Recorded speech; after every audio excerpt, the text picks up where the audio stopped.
வணக்க மக்களே, எப்படி இருக்கீங்க? மிக முக்கியமான தகவல். 6000 உதவி பேராசிரியர்கள் 3 கட்டங்களாக நியமிக்கப்படுவார்கள். இந்த 3 கட்டங்கள் நியமிக்கப்படுவார்கள்னா எந்த வகையில் நியமிக்கப்படுவார்கள் என்ற தகவல் இந்த சேனலில் இடம்பெறுது. முக்கியமான குறிப்பு பார்த்தீங்கன்னா, நம்ம சேனலை ஃபாலோ பண்ணாதவங்க டிஸ்கிரிப்ஷன் லிங்க் இருக்குது, ஃபாலோ பண்ணிங்க. கமெண்ட்டில் ஃபஸ்ட்டு கமெண்ட்டாக பின் பண்ணியிருக்கேன். இந்த தகவல்கள் எப்படியெல்லாம் பிரிச்சிருக்காங்கன்னு பாருங்கள். இந்த 6000 பணியிடங்கள் உடனடியாக நிரப்புவாங்கன்னா உடனடியாக நிரப்ப முடியாது. இந்த ரிவைஸ்டு பட்ஜெட்டில் வச்சு நிரப்புவாங்கன்னா ரிவைஸ்டு பட்ஜெட்லேயும் கிடையாது. அதாவது இந்த ரிவைஸ்டு பட்ஜெட்டு 6 மாதம் வரையும் தான். அப்போது இது தமிழக வெற்றி கழக ஆட்சியில் 2031 வரைக்கும் ஒரு இடைவெளி கொடுத்து பண்ண போகிறாங்க. பணியிட நியமனங்கள் எப்படி இருக்க போகுது, போஸ்ட் எப்படி அப்பாயின்மெண்ட் பண்ண போகிறாங்க. அரசு கலை மற்றும் அறிவியல் கல்லூரிகள், அரசு பொறியியல் கல்லூரிகள் மற்றும் அரசு பல்வகை தொழில்நுட்பம் பாலிடெக்னிக் கல்லூரிகள் 6000 உதவி பேராசிரியர் நியமிக்கப்படுவார்கள். அப்போ யார்? Arts, science, education and engineering, also polytechnic, TRB, இது எல்லாம் ஒட்டுமொத்தமாக சேர்த்து தான் 6000 அசிஸ்டன்ட் ப்ரொஃபஸர் சொல்லியிருக்காங்க.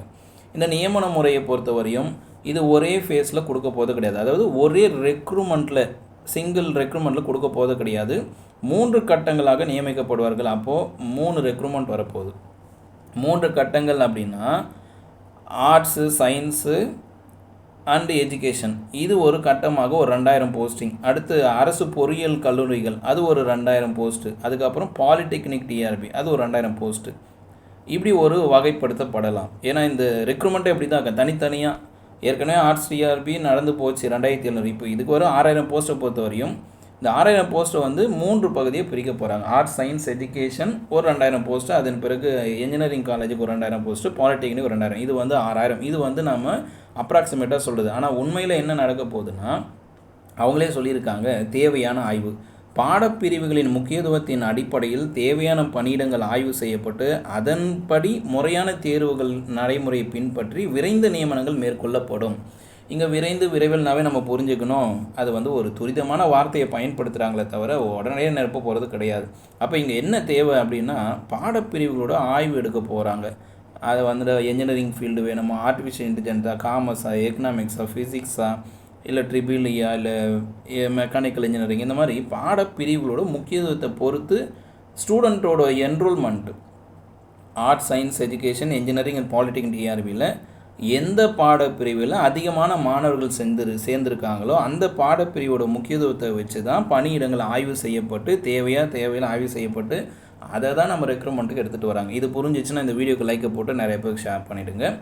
அடுத்து டிஆர்பி மேம்பாடு. இந்த நியமன முறைகளை எப்படி சரியான வகையில் எடுத்துன்னு போகிறதுக்காக உயர்கல்வி ஆசிரியர்களை சிறப்பாக தேர்வு செய்யும் பொருட்டு ஆசிரியர் தேர்வு வாரியம் மேலும் மேம்படுத்தப்படும். அப்போ ஆசிரியர் தேர்வு வாரியத்தை இன்னும் கொஞ்சம் அப்கிரேட் பண்ண போகிறாங்க. ஏற்கனவே அப்கிரேட் பண்ணாமல் தான் இருக்குது, இதை அப்கிரேட் பண்ண போகிறாங்க. ஸோ இதுதாங்க பேசிக்கான தகவல்.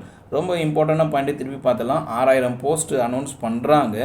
ஆனால் எப்படி அப்படின்னா 3 ஃபேஸாக எடுக்க போகிறாங்க. 3 கட்டங்கள்னால் ஆர்ட்ஸ், சயின்ஸ் அண்ட் எஜுகேஷன். இது ஒரு கட்டமாக ஒரு ரெக்ரூட்மெண்ட் வரும். அடுத்து என்ஜினியரிங் காலேஜுக்கு தனியாக ஒரு ரெக்ரூட்மெண்ட் வரும். பாலிடெக்னிக் டிஆர்பிக்கு ஒரு ரெக்ரூட்மெண்ட் வரும். இதெல்லாம் எந்த வருஷம் சார்னா இந்த 2026க்கு பிறகு 2027, 28, 29, 30, 31. ஸோ இந்த டிவிகே ஆட்சியில் 2031க்குள்ளே ஒரு பாலிடெக்னிக் டிஆர்பி, ஒரு இன்ஜினியரிங் காலேஜ் டிஆர்பி, அகைன் ஒரு arts, science and education TRB வரப்போகிறது உறுதியாக இருக்குது. இந்த உறுதி எப்போ செய்யப்படுவாங்கன்னா, பாடப்பிரிவுகளோட முக்கியத்துவத்தை ஆராய்ச்சி பண்ணுறாங்க. முக்கியத்துவத்தை ஆய்வு செய்வாங்க. அப்போ இந்த ஆய்வு செய்யறதுக்கு குறைஞ்சபட்சம் 6 மாதமாவது ஆகும். இப்போ இவங்க பட்ஜெட்டில் இன்றைக்கி அறிவிச்சிருக்காங்க, ஆகஸ்ட் மாதம் அறிவிச்சிருக்காங்கன்னா செப்டம்பர், அக்டோபர், நவம்பர், டிசம்பர், ஜனவரி, பிப்ரவரி, இந்த மே மந்த் வரையும், இந்த இயர் எண்டு, இந்த கல்வியாண்டோட இயர் எண்டு மே மந்த்து 2027க்குள்ளே எந்தெந்த பாடப்பிரிவில் மாணவர் சேர்க்கை இருக்குது, அந்த பாடப்பிரிவுக்கு பேராசிரியர்கள் வேணுமா, உதவி பேராசிரியர்கள் வேணுமான்ற ஒரு ஆய்வு வச்சு அந்த பணியிடங்களுக்கு ஒரு அப்ரூவல் கொடுத்து அதெல்லாம் எங்கே வரப்போகுதுன்னா அடுத்த வருடம் ஆனுவல் பிளானரில் வரும். டிஆர்பியோட அடுத்த வருடம் ஆனுவல் பிளானரில் நம்ம engineering college TRB, polytechnic TRB, arts and education TRB இந்த மாதிரி எதிர்பார்க்கலாம். அந்த 3 தேர்வுகள் அடுத்த வருஷமாக வருமானது நம்ம அடுத்த பிளானரில் தான் எதிர்பார்க்கலாம். ஆனால் படிக்கலாம், ப்ராக்டிஸ் பண்ணலாம், கண்டிப்பாக எக்ஸாம் வரும். பாலிடெக்னிக் டிஆர்பி ஒன்று வரும். இதுலேருந்து 3 கட்டம் நல்லா புரிஞ்சுக்கணும். பாலிடெக்னிக் டிஆர்பி டிவிகே ஆட்சி இறுதிக்குள்ளே ஒரு பாலிடெக்னிக் டிஆர்பி, ஒரு engineering college TRB, again arts and science education TRB வரப்போகுது. இதுதான் இந்த செய்தி குறிப்பில் எனக்கு புரிஞ்சுது, உங்களுக்கு சொல்லிட்டேன். மேலும் தகவல்னால் கமெண்ட்டில் பதிவு பண்ணுங்கள். இந்த உண்மையான பதிவு மற்றவங்களும் ஷேர் பண்ணுங்கள். உண்மை தெரியாமல் இந்த தகவல் புரியாமல் இருக்கிறவங்களுக்கு இதை அனுப்பி அவங்களும் புரிஞ்சுக்கிறதுக்கு பார்க்கலாம். புரிஞ்சுக்கலன்னா விடுங்க, திரும்ப அடுத்த பதிவில் பார்த்துக்கலாம்.